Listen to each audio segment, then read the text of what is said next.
Sudbury News Talk. I want to show you something. Stand by. On the morning shift. Anything could happen. Sudbury News Talk on the morning shift.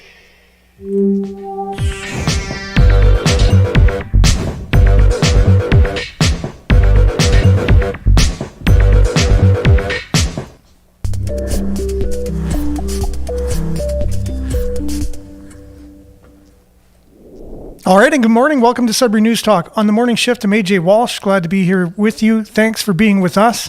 It's our pleasure to bring you Sudbury's, pressing issues each and every weekday morning between the hours of 7:30 and 8:30 live on CKLU 96.7 FM and on CKLU.ca streaming, where you can just listen to us online if you don't have the old school radio or you're not on your way driving to work, where you can listen to us on the radio. You can also download a Radio Player Canada app right on that CKLU's website, and you can take us with you and listen to us anytime, anywhere on your favorite device. Also Facebook Live, facebook.com/Sudbury News, YouTube Live at youtube.com/Sudbury News. We're each and every morning, like we said, and we are grateful for the Facebook and YouTube moderators and the job that they have to do. Thank you very much for the job you do. Thank you for your platforms. It really does make something like this possible, a labor of love, a community conversation where we're able to volunteer our time and be able to discuss the news and latest issues that affect not only our community, our region, our country, and our world. So with that, I just want to welcome Billy, who's on the show this morning. Good morning, Billy. Good morning, Aaron. And how are you doing today? I am doing pretty good, close to top notch for some reason. Yeah, well, that's interesting. Yeah, and it's an interesting question to ask so early in the morning, wouldn't you think? Yeah. For me, mornings aren't my prime period. So no, I don't. So far, so good though. You know what? You're looking fabulous, and it's going to be a great show. So there's lots to be positive about. And the snow hasn't started yet, so that's a really good sign.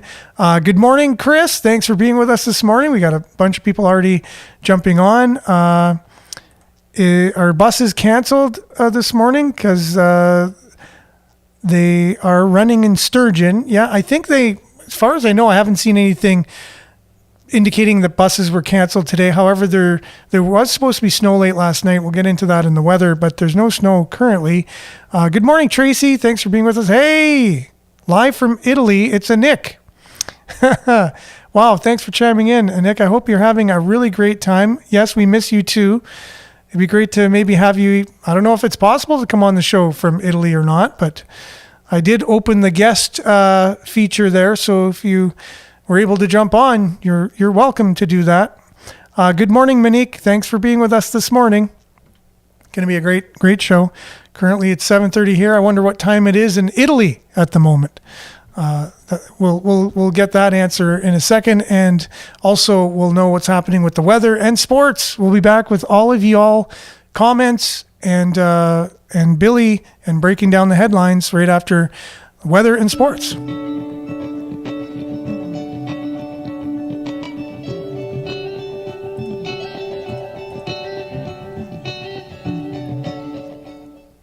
Sudbury weather brought to you by SudburyWeather.ca. Currently, it's minus 15 degrees, feels like minus 28. The snow has not started, even though all indications said it was going to start at about 10 p.m. last night and then go all the way through the day today. It has not started yet in Greater Sudbury anyhow. But today we can expect snow, local blowing snow this morning at some point. I think my app is telling me around 10 a.m., but we'll get around 5 to 10 centimeters accumulation. Wind will be gusting to 50 kilometers. Temperature steady near minus 13, wind chill minus 27. And this morning, and minus 19 this afternoon.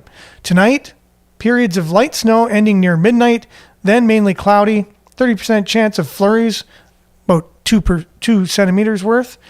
And wind chill will be minus 23 in the evening, minus 34 overnight. It'll be a freezing cold night. So make sure to prepare for that. So we'll have a dumping of snow and then freezing cold after that. And then clearing in the morning.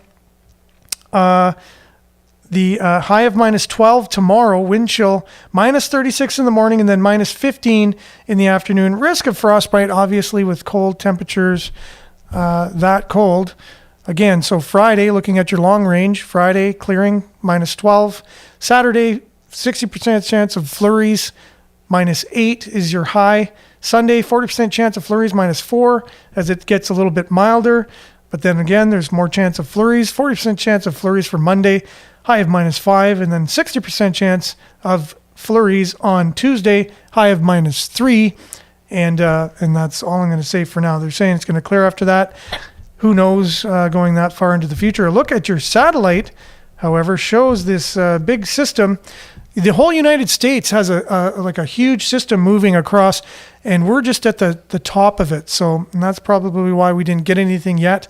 We're just at the top of that system. They're getting pounded in all different ways in the United States, all the way from the west coast to the east coast, and it's coming from the west towards the east. And we're just getting, again, just the tip of the iceberg there. So that's your weather forecast brought to you by SudburyWeather.ca. We'll be back with a little bit of sports right after this.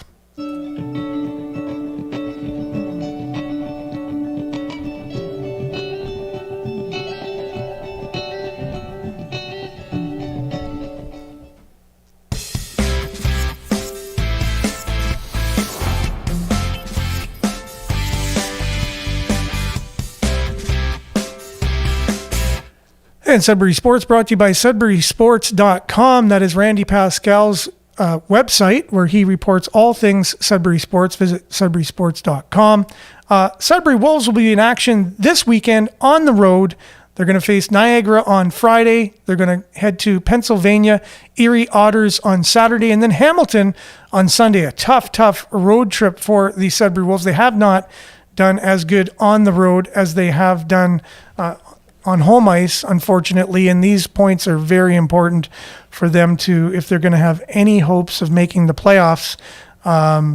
It's really going to come down to them winning on the road. They lost against Niagara on the road just recently, and they beat the Erie Otters here at home like 8-3 or something like that. Not much luck against Hamilton either in their barn, so hopefully they're able to drum up something and get that win, or get some points this weekend. Sudbury 5 are also in action here at home, however, and they are on a 5-game win streak, and they are winning. They haven't lost at home yet, so they defeated the Titans 107-99 last Monday on Family Day. Currently undefeated on the home court, as mentioned, and they're welcoming the 2022 NBLC Newcomer of the Year, Jeremy Harris. He put up 27 points during Monday's win, while the newest 5-player, Chris Hollis, put up 19 of his own. So this game will be Saturday's game of the 5 is Indigenous Celebration Night at the Sudbury Community Arena. They've partnered with the Ontario Native Basketball International Tournament and will have a number of their participants on the court, halftime competing in a skills competition. Fans are encouraged to join us in the celebration of Indigenous heritage and culture during the pregame ceremony. The 5 have also limited number of T-shirts featuring a special Indigenous Sudbury 5 logo, similar like they did with the Sudbury Wolves just recently. And if I remember correctly, that Sudbury Arena was packed that night. It was a great game. Do you remember that game, Billy? I do. And they really did a good job packing in the arena, and a lot of really great activities and celebration for Indigenous night for the Sudbury Wolves. And I think it'll be a similar one for the 5, and they'll have those, different logo on their jersey to commemorate that. Following Saturday's game, the 5 will be back home on Thursday, March the 2nd, to take on the London Lightning for the 4th time this season. They have not had luck with the Lightning. Kids 10 and under receive admission for only $10. So children under 10, tickets only $10 all season long. Tickets for Saturday's game are on sale now at the Sudbury Arena box office and online at greatersudbury.ca/tickets. For more information, visit the5.ca. We'll be back right after this. That was your Sudbury Sports, brought to you by sudburysports.com. We'll be back with maybe some gas prices, Billy, headlines, and all your comments right after this.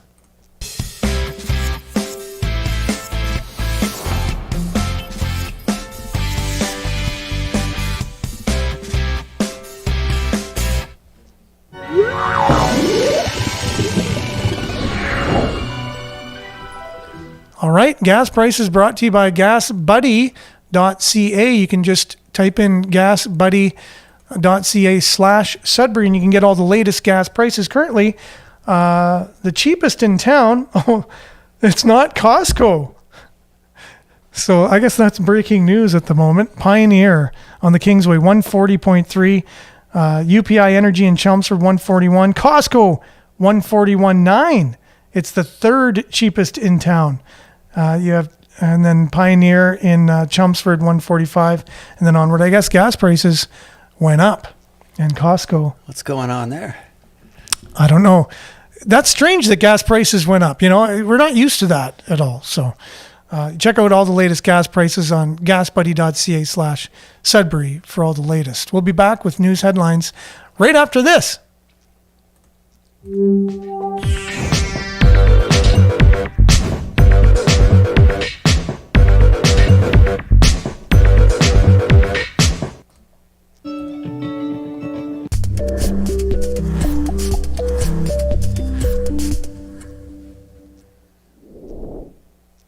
All right, and I'm a little bit trigger happy this morning, and I'm not sure why. I started the weather introduction there. We got a few comments here, and I guess in Italy, right around now, it's about 1:30 in the afternoon. Oh my, it's probably sunny and beautiful. I could just imagine it. Thanks for letting us know, Nick, and thanks for chiming in as well. Good morning, Judy. Thanks for being with us. Tracy, snowing now near Moonlight Beach. Great, so snow started a little bit earlier than anticipated now, according to my app anyways. I guess my invitation to go to Italy was lost in the mail, Adam says. And Judy says it's snowing in Capriel. So, and it's snowing now too. I could see the snow outside our window. The snow has started falling here in the valley. I thought Adam was going to say here in Italy, but no, it's in the valley. So it's a lot to talk about today on the show. So I welcome all of your comments as usual. Make sure to like, share, subscribe, follow. But yeah, mainly comment. And this is your show. We're just moderating and facilitating this community conversation, so to speak. But I shared a couple, I guess, controversial type, whatever, videos on Facebook, on our Facebook page this morning. I'm not sure if we're going to get a chance to dive into some of those, but they are follow-ups from our conversation we had yesterday. There was accusations of Chinese meddling in our election, so I shared a video that Aaron Gunn, he's a reporter from BC, he's an alternative media reporter. He doesn't belong to any of the legacy media outlets, which sometimes we get, we're just, don't really get the full story a lot of times, people feel. That's what I hear on the street as well from people. And so you kind of have to dig a little bit further. And there's luckily people out there that really kind of taken it upon themselves, because there's a lack of knowledge of coming from legacy media, the media outlets we've turned to for years and years and years for our news. We just seem, wait a minute here, we're not really getting the full story for some reason. So we're really grateful for people who take it upon themselves, like reporters like Aaron Gunn. And then I also shared a conversation between Rex Murphy, you remember him on Coast to Cross Country Checkup on CBC from Newfoundland. He's works, I think, as a freelance reporter nowadays, also with the possibly National Post and Toronto Sun. I see him there a lot. He has a conversation with Jordan Peterson about maybe why we ended up with the Emergencies Act coming out. So a little bit of a deep dive from both of those videos. I know from the headlines or whatever, it could look like, wait a minute, is this real news? Well, it's basically just conversations diving deeper into what we were talking about yesterday. Then hopefully we'll get a chance to talk a little bit about Norm Mackintosh is evolutionary band director. He released his first single ever, and Norm Mackintosh ran Confederation Secondary's evolutionary band for 37 years, but he's never written his own music before. Yeah, this is his first offering. First crack at the bat. He's a music expert, that's for sure, though. He's definitely, he's legendary. If you've ever seen him work,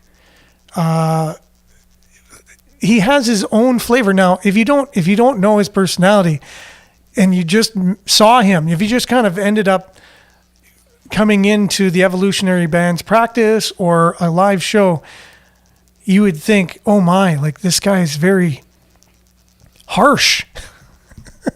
He comes across very harsh, but he's a taskmaster, almost perfectionist. Like he knows what he's looking for, and he's a really great director. And he comes across sounding harsh, but I guess anyone who's worked with him knows that's just his style, right? No one's offended by him, but if you just kind of walked in the room, you'd think, oh my goodness, I'm offended just by the way he sounds very. He's got a whip, and he's like, okay, here, do this, do that, but. Yeah, and the reality is to accomplish like the list of his accomplishments, I don't think you have time to dilly-dally and say, excuse me, do you mind if you... It's like, you got to shout them out, know? He's just, do this, okay, now, do that, okay, no, not like that, okay, like that, yeah, you got, like, so he's like constantly just, so it's, anyone who's ever seen Norm or taken a class by him or been part of the band or just know him, they just, and again, he's got a heart of gold, and he's just, again, he's legendary in what he's done and what he's able to accomplish. So you said what he's able to accomplish. Do you know some of his accomplishments offhand, Billy? He's got, I think, the very first Juno Teacher of the Year. Remember that? Remember him getting a picture in the Rolling Stones presenting him with, I don't know, was it 10,000, 25,000? But definitely picture with the Rolling Stones. That got my attention, although I was friends with him for many years before that. But friends with Norm, not the Rolling Stones. Yeah, and that's right. We could have just let that. Bob Ezrin, so he's a world famous producer of Pink Floyd and Kiss and everything. Mm-hmm. He caught his attention, and he was up many times, trying to kind of propagate, I guess, his style, because he recognized what a contribution Norm was doing mm-hmm. to kids and to the world. And, there's just a lot of things that were inherent in his, work ethic, his style. But again, he was able to make major transformations in a lot of people. Yeah, and Bob Ezrin, who you were just speaking of, who was paying tribute to Norm Mackintosh's work, has a similar love for education in music, and has his own music school in British Columbia. And I think in large part, even though Norm Mackintosh's was high school, I think Bob just took that to the next kind of university type level, like post-secondary, and with the same philosophy in mind that music changes people, introduction of music, and then how to better the music industry through recording techniques and engineering and things like that to, make a difference in the world. And so Norm Mackintosh definitely has made a difference in our world here, and then has been recognized outside of Sudbury as well. Like you said, a Juno Award and other people, industry leaders recognizing him. Bob Ezrin. Bob Ezrin wrote a lot of Alice Cooper's songs. Were you familiar with that? Yeah, that was... Yeah. So Bob Ezrin was very instrumental in the beginning of Alice Cooper's career, like being who he was, because he wrote a lot of his hit songs, and he had a lot to do with his image and with his, everyone needed some kind of angle, right, back in the day. So Bob Ezrin was part and parcel of honing Alice Cooper's image and type of music and things like that. I didn't realize he was so instrumental in his career until I saw a documentary on Alice Cooper.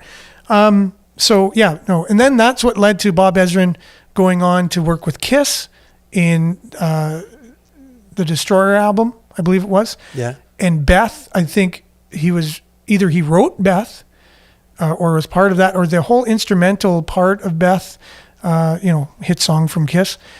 the orchestration that he brought to rock and roll, like the orchestra. And Pink Floyd took notice of that and went, whoa, this guy, he really knows what he's doing with this extra stuff that goes around the music. And that's what got them interested in him coming in for The Wall. You know, arguably one of the best albums in the history of albums. Yeah.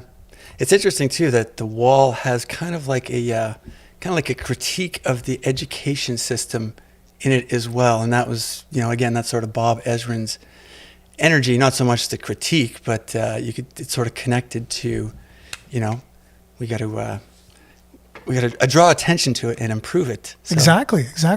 And so if we have time, we want to share some of his song and the video that was made right here in the studio here. And you recorded the song, correct, Billy? Part of it. So okay. Brent Wahlberg, he did the piano, and then the vocals and mix happened here. Cool. Yeah, and the video as well, I could tell from the background. That's right. Sudbury News Easter egg in the video. That's right, exactly. Good morning, Vin. Thanks for being with us. Really appreciate you being here. And also, Denise, good morning. Dario gives us a thumbs up. Dario Zulich, thanks for being on the show.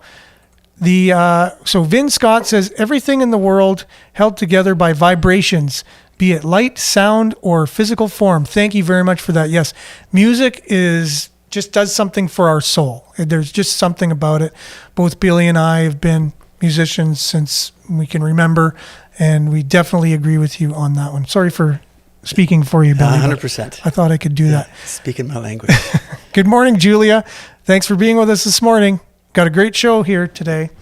So Norm Mackintosh, his first ever original song recorded right here by Billy. Well, part of it by Brent Wahlberg, who's also a really great producer, really great at recording, great musician as well. Part of the Puckhogs, amongst other bands, Easter Dogs back in the day.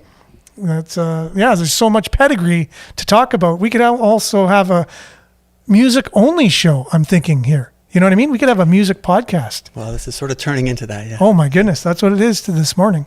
Greater Sudbury's new mayor reflects on his first 100 days in office. That's pretty, 100 days already. Yeah. Can you believe that? So far, so good. Paul Lefebvre, reflecting on his and City Council's list of accomplishments during their first 100 days since being elected. Mayor Lefebvre said they've done more than he'd expected. A lot has happened, he told Sudbury.com after delivering a speech highlighting the first 100 days of office. I'm quite proud with the team and certainly with council of what has been accomplished, but there's a lot more work to do. Lefebvre's 20-minute speech highlighted a list of accomplishments, but drilled down into a few prevailing themes, including community safety, service reviews, and economic growth. On community safety, he noted that the City Council approved the 2023 police budget that included provisions to add 10 sworn members to the ranks this year and sets the stage to add a total of 24 within 3 years. As our community safety needs have evolved over the past few years, policing priorities have become increasingly complex and time-consuming, he said. With a focus on crime prevention and a more diverse police force, I believe we are making a step in the right direction to address our public safety needs. So, any thoughts on Paul Lefebvre's first 100 days in office? Well, I guess what I've detected is it seems like it's been a positive experience from people that I've talked to who he sort of connected to. So I feel there's it's a good positive energy going, and and that's important because you got to keep hope that things are gonna move in the right direction. So. Yeah, politics gets my blood boiling a lot of times, and so I feel like crusty when it comes to politics. I can just be very, I don't know.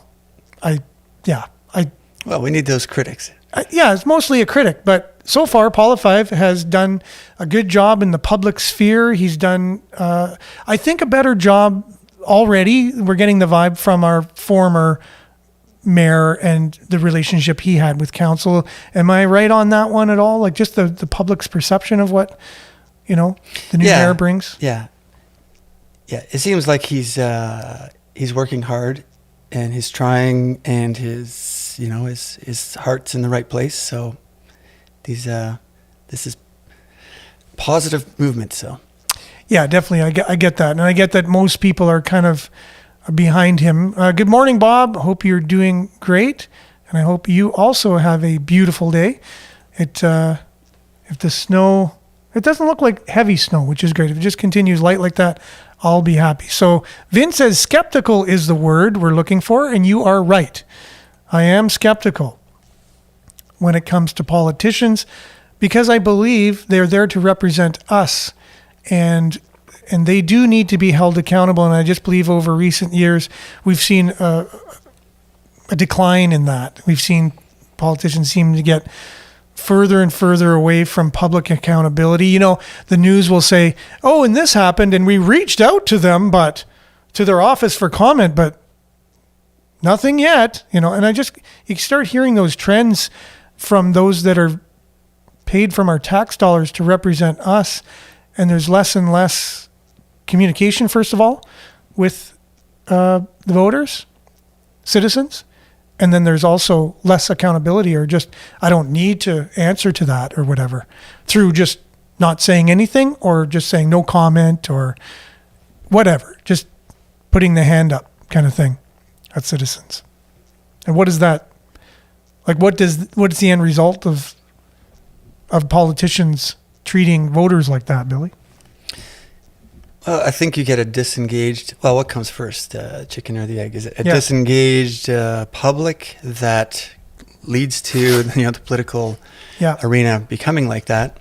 But I think there's probably a bit of a natural balancing mechanism where it gets past a threshold, and the people one day look around and go, "Hey, this is all wrong." And when they get a little more active, the political arena kind of responds, I think. For sure. And Vin says the 100%, the nothing yet seems to be their end game. Anyways, there's a lot of people that have become disenfranchised. As you saw, voting went down over recent years, and people just lost faith in the fact that we have real people that are really in there representing us. But so far, I think Paula Five gets a passing grade with the way he's handled things so far. Whether I agree with his politics 100%, I do not. I don't agree with anyone's politics 100%, nor do I think I ever will. And I think that's where I should be if I'm in the industry that I'm in. I think I'm more accountable to people to be accountable to holding people who are elected accountable. I just feel that's what I'm supposed to do.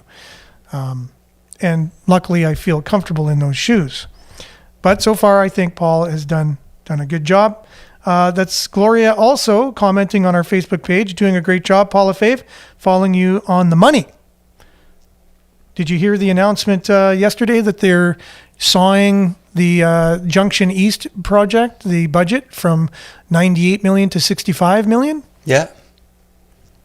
For a lesser kind of, edifice than was originally put forward?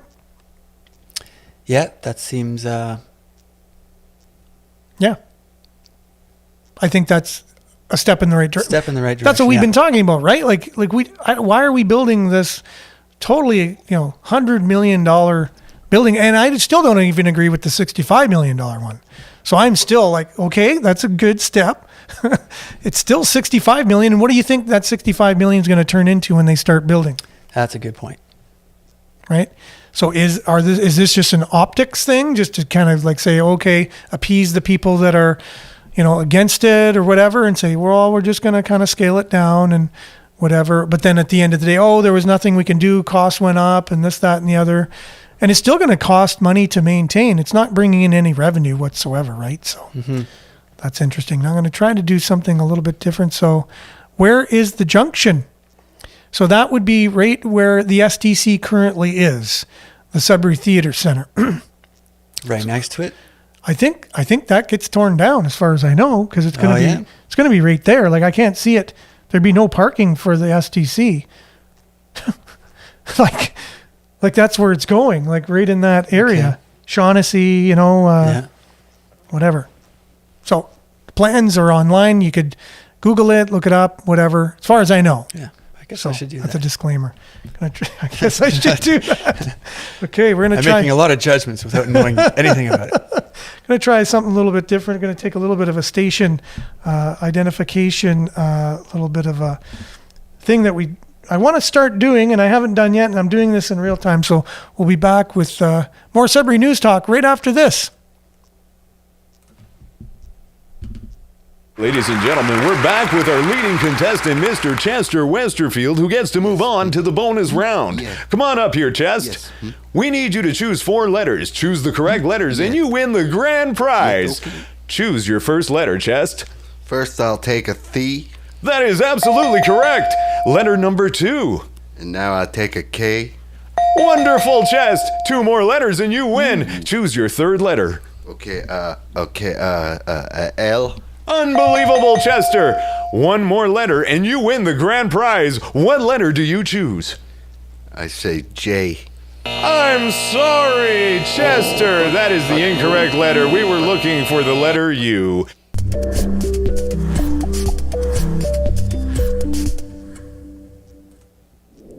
All right. So I know Rob, the station manager of CKLU, we were talking the other day and just kind of break up the show, do a few station IDs, maybe commercial, whatever, stuff like that. And so it's really hard to do when you're just kind of talking about story after story. So we're going to do our best.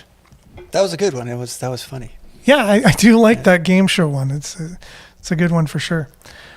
We missed this yesterday because it was such a breaking story that we didn't get it. There was a fire on the main highway in Isilda, and basically 100-year-old home was destroyed.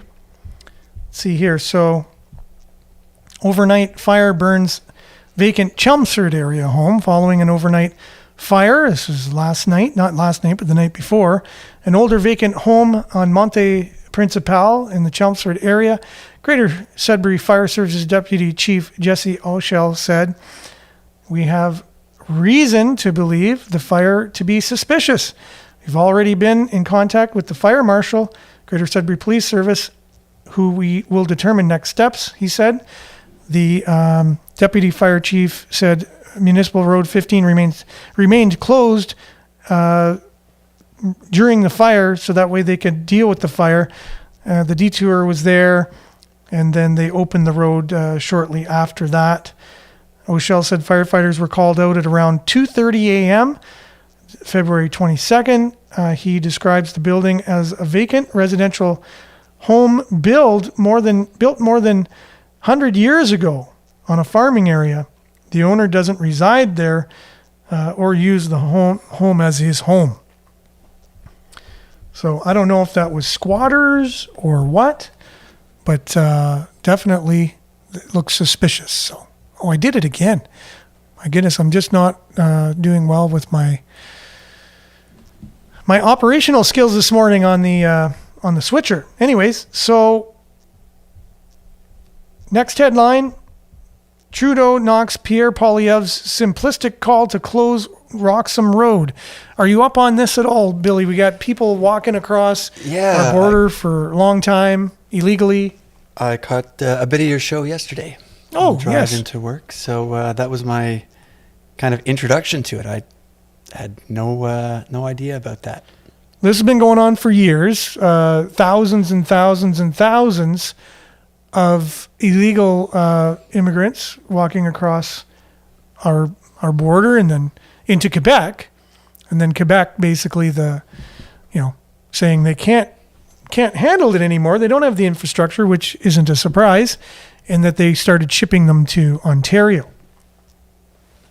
So, any thoughts on that? Pierre Poilievre says close down the road.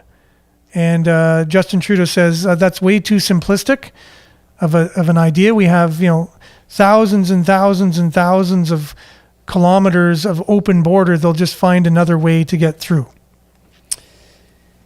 Yeah. Correct or no? Well, I guess my thoughts. I have a feeling that there's one side that would prefer to see an influx and one side that doesn't want to see an influx. Okay. And there's a to me that's the game that's being played.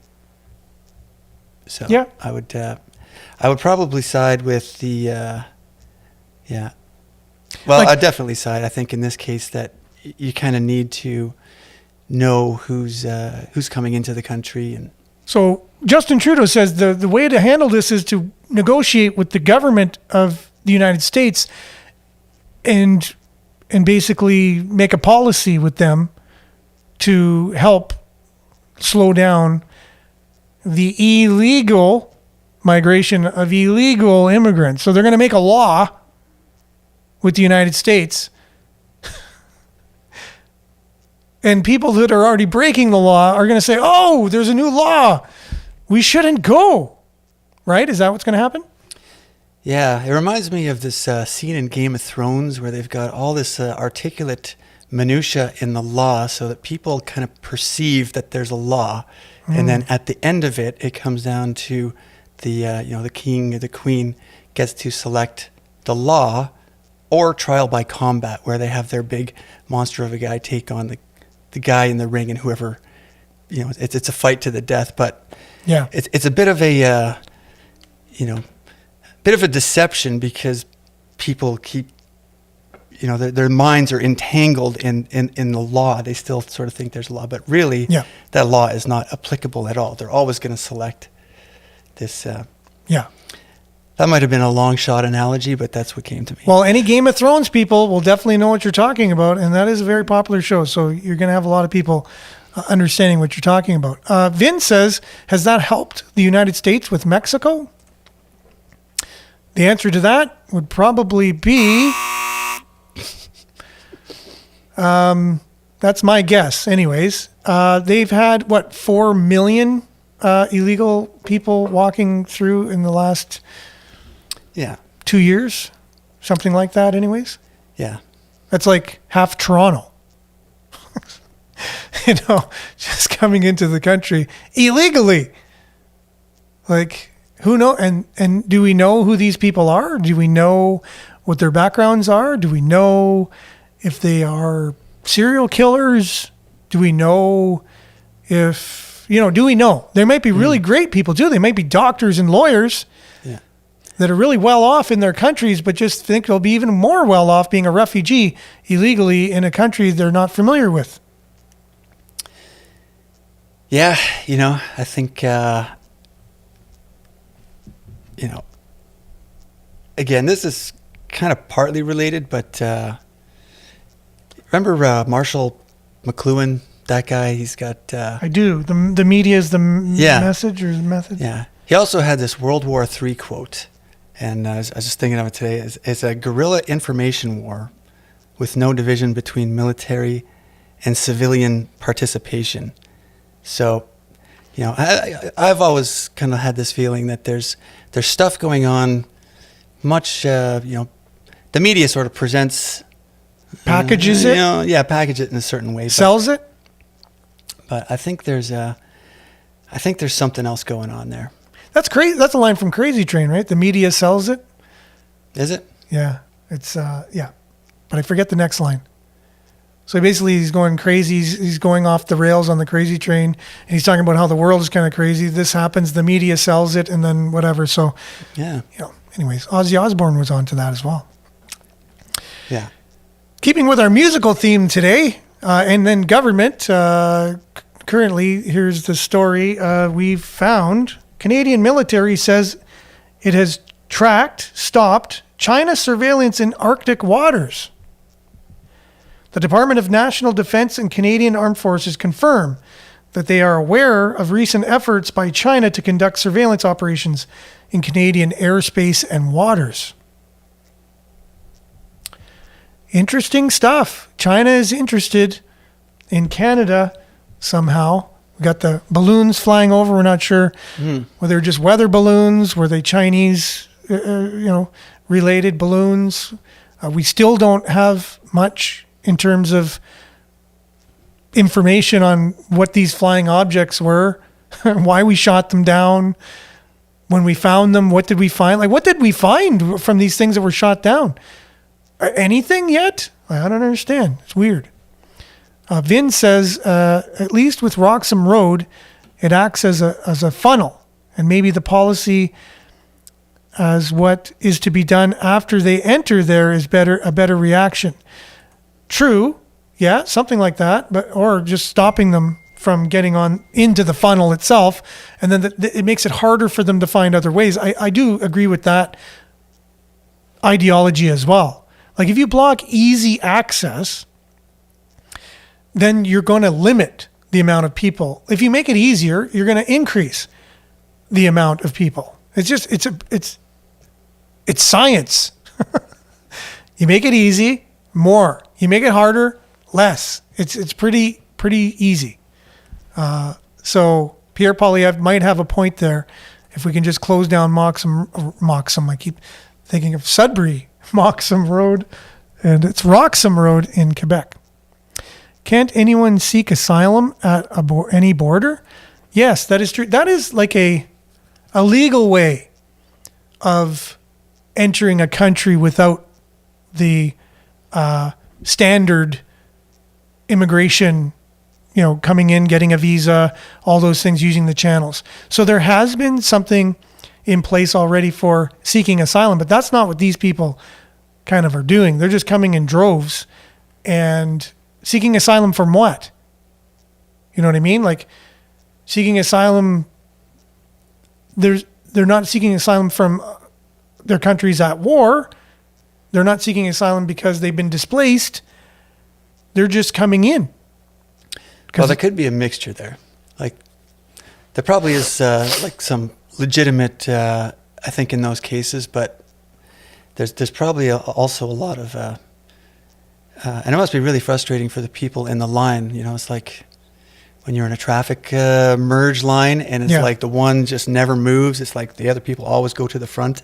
And it's like, why don't I just get in that line? Well, this is, okay, I'm not going to like wait for the proper merge thing because people aren't going to zipper here. They're not doing the zipper. Yeah. I remember that was huge news. I'll just join the other dirty side. I remember that was huge in Sudbury a couple of years ago about nobody knows the zipper.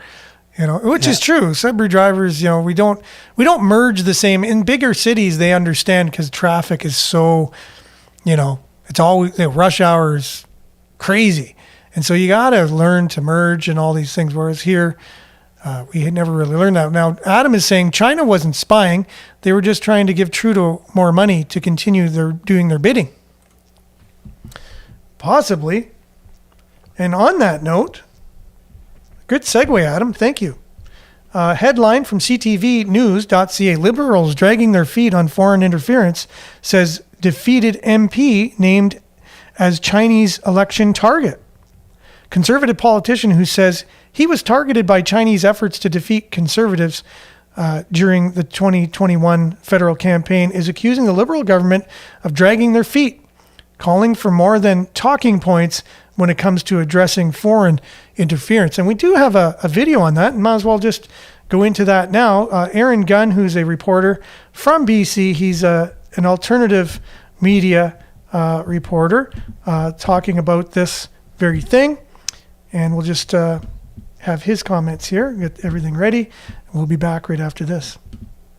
Did the Chinese Communist Party steal the 2021 Canadian election, and did Justin Trudeau attempt to hide it from Canadians? Those are the very serious allegations being put forward after an absolute bombshell report from the Globe and Mail. It revealed leaked secret and top secret documents from CSIS, Canada's highest intelligence agency, that detailed, quote, a sophisticated strategy to disrupt Canada's democracy in the 2021 federal election campaign. And the documents actually lay out in black and white what the Chinese were trying to accomplish to defeat what they perceived to be hostile Conservative MPs and to re-elect Justin Trudeau. And quite ominously, they succeeded on both accounts. Not only was Trudeau re-elected, but almost all the Conservative MPs most critical of Beijing lost their seats. In fact, the documents reveal shocking details that China's former Consul General in Vancouver openly bragged about how she helped defeat Conservative MP Kenny Chu, who had taken a firm stance against the communist regime and criticized their crackdown in Hong Kong, including in my documentary series, Politics Explained. Ordinary Canadians, when you talk about the CCP, the Chinese Communist Party, they would think of it in the mindset, in the mind frame as the Liberal Party of Canada, and that would be the biggest mistake that they could make. No political party that you and I or anybody in the West understand accumulates so much power. The People's Liberation Army, the PLA, it's the army for the party. The legislature, it's completely controlled and appointed by the so-called CCP party. The banking system, the economy, the corporations, they hold loyalty to the CCP. Never in human history has a regime that is so powerful. That's what we're talking about. So, how exactly did China target and defeat MPs like Kenny Chu? Well, the documents reveal that too, saying, quote, China employed disinformation campaigns and proxies connected to Chinese-Canadian organizations in Vancouver and the GTA to voice opposition to the Conservatives and favor the Trudeau Liberals. It also lays out how they funneled undeclared cash donations and paid staff from China to the local Liberal campaigns.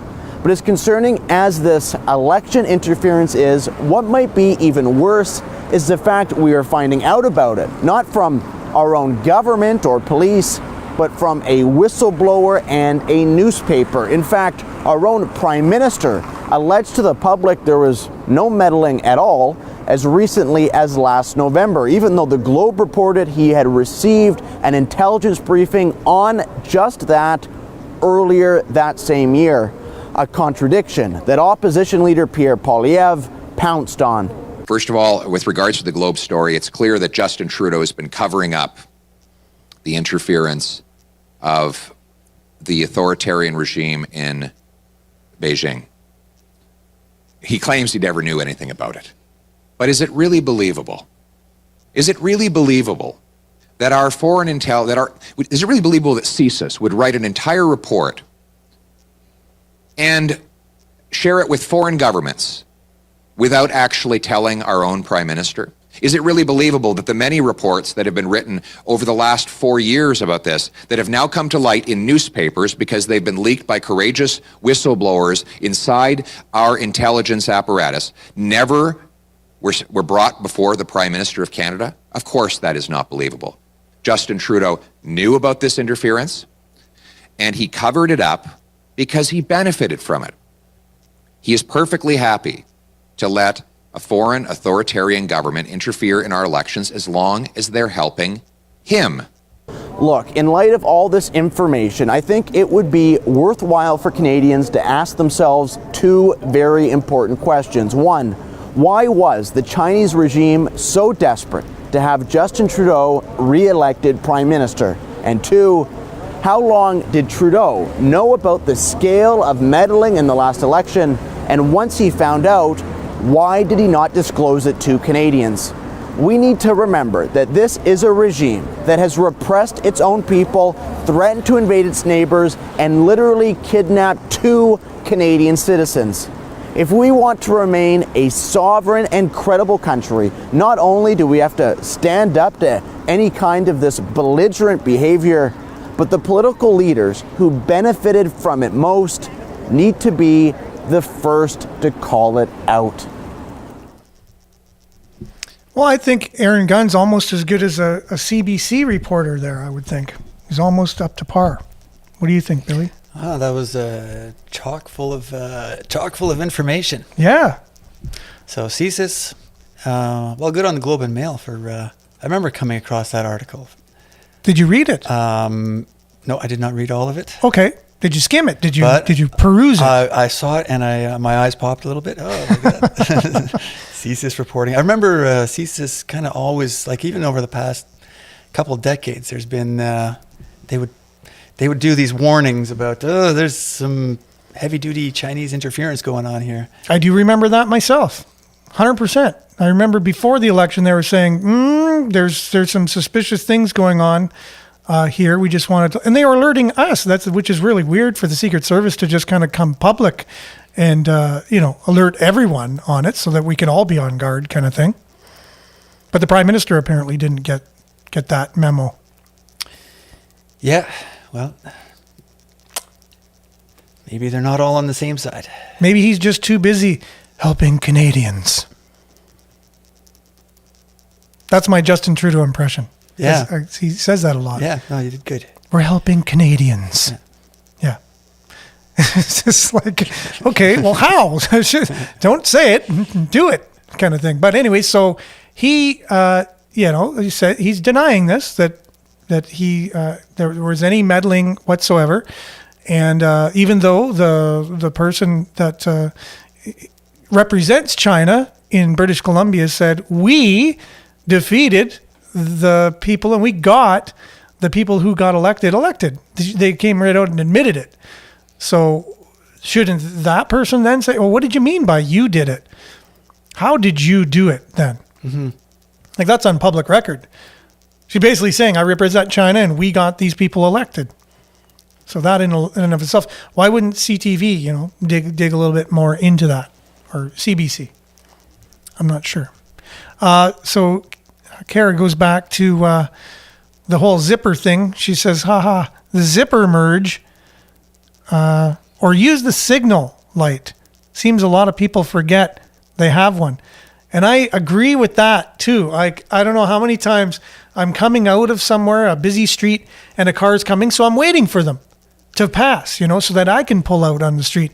And they end up slowing down and they turn into the place I'm coming out of. And I just stare down at what would have been their signal light, kind of to show them, like, I'm looking at your signal light and you're not putting it on. Like, give me a break. Like, have some respect for other drivers, you know what I mean? You got a signal light. There's a reason for it, just out of respect. I think there's lots of road stuff. We could have a podcast on just road etiquette as well. Adam says, that was a great video. Thank you for sharing that. Thank you very much, Adam. Amal says, China has ramped up news misinformation using AI, Western news avatars. Maybe that's what Aaron Gunn is. Well, he's just a Chinese avatar. Yeah. That's probably what's going on.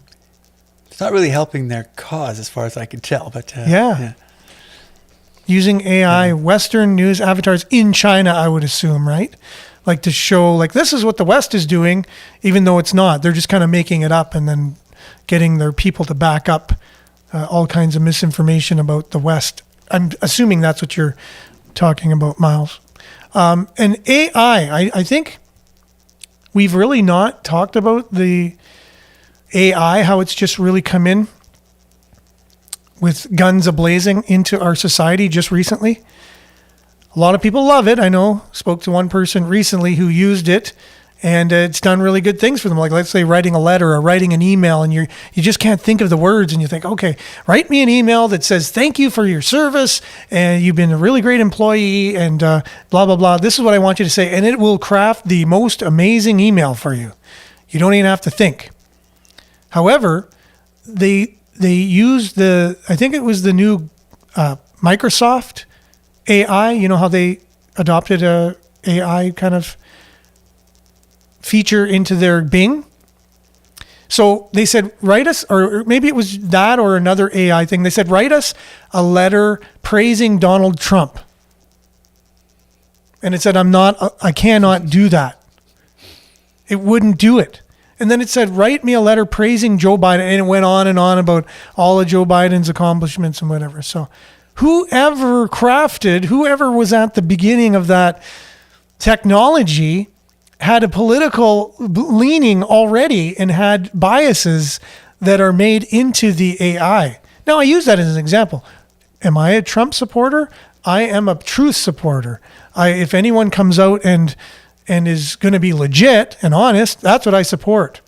So, no, I'm not getting put into a box or whatever just because I use that example. But that is the example from this AI. It would not do it. So how unbiased is this AI? So what are we looking at in the future where AI kind of takes over with a lot of stuff? You know, Yeah. it's just a lot of stuff to be worried about. For sure. Oh, Miles says on the internet they have AI misinformation. Anyone can see what they've been doing. China, and I still don't know who got the contract for our 5G network. It was supposed to be Huawei. It was supposed to be Huawei, and that was in debate just before the pandemic hit. And I remember them saying, we can't give our 5G network contract to Huawei. It's a corporation controlled by the CCP. You can't do that. Basically, it's like saying let the CCP come in and build your infrastructure, and then they have all they own it. Basically, they've made it. They can get all the information from it, and then it just went dark. And I don't know who had the contract. To this day, I don't know. Did Huawei build our 5G network? They could have, because the pandemic hit and everyone lost interest or just kind of went off the radar. But anyways, unfortunately, we're off the radar. We're out of time. Thanks, Billy, for being with us this morning. Good stuff. Thanks, everyone, for liking, sharing, subscribing, and mainly commenting. We really appreciate your contributions to this show. It is your show, by the way, so we really appreciate bringing this to you as well and facilitating it. So we'll see you next time, tomorrow, Friday, same time, same place. Stay tuned now for Earshot Daily on CKLU 96.7 FM. Thanks, Vin. You did contribute to making this a good show. We appreciate you. Have a safe, warm day, everyone. We'll see you tomorrow on Friday. Ciao.